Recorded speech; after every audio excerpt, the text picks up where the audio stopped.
So with the H-1B video that we did, obviously we've had an avalanche of tips come in, but not just tips, also just people writing to thank us for doing this because it's affected so many different people. And I wanted to be able to read you guys just some of the emails that we're getting and why I am now working so hard to uncover the whole damn thing. Once you see it, you can't unsee it. And once you see and hear these stories, you're like, okay, so this is my thing now. Like, I have to now help all of these people because it's just so horrendous what's happening. Here's one of the emails that we received over at saratips@blazemedia.com. It said, "Thank you for your work on H-1B. For 28 years, I worked as a senior software consultant making about $200,000 to $300,000 a year.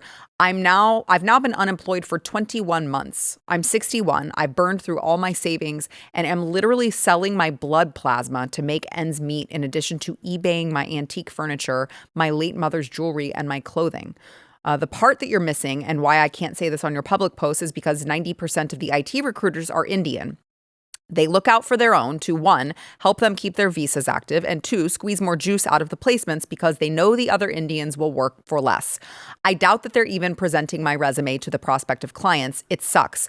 I've trained dozens of these Indian kids who can work 80% as well as I can, but will do it for 30 to 50% of the rate.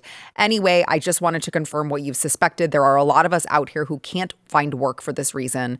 And he went on to say, only time I've ever been pissed at Trump is when he was asked about the H-1B. I agree.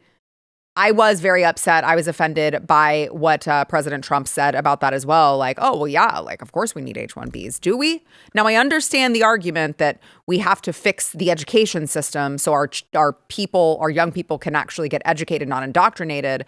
But it's just bad, guys. We're also, as I mentioned, we get a lot of emails from people in the Indian community who they're getting scammed too.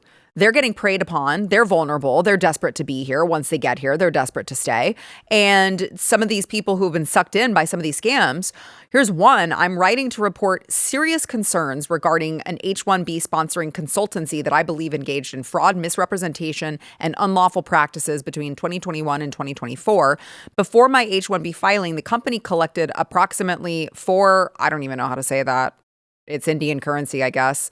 Along with attorney and paperwork fees, they stated that I would work on an in-house project in the United States and provided documents to support this claim. After arriving in the United States, I learned that no such project existed and the company was only performing staffing and marketing services. The in-house client referenced during the petition process did not appear to be real. It didn't exist. To maintain legal status while on the bench, the company required employees to pay money so payroll could continue. When consultants were placed with external clients, the firm retained approximately 30% of the billed hourly rate. For example, if the client paid $70 per hour, the company kept roughly $21. In many cases, consultants who entered the U.S. between 2021 and 2024 were quickly moved to the new client sites and forced to file H-1B amendments for which the company charged $2,500 each time.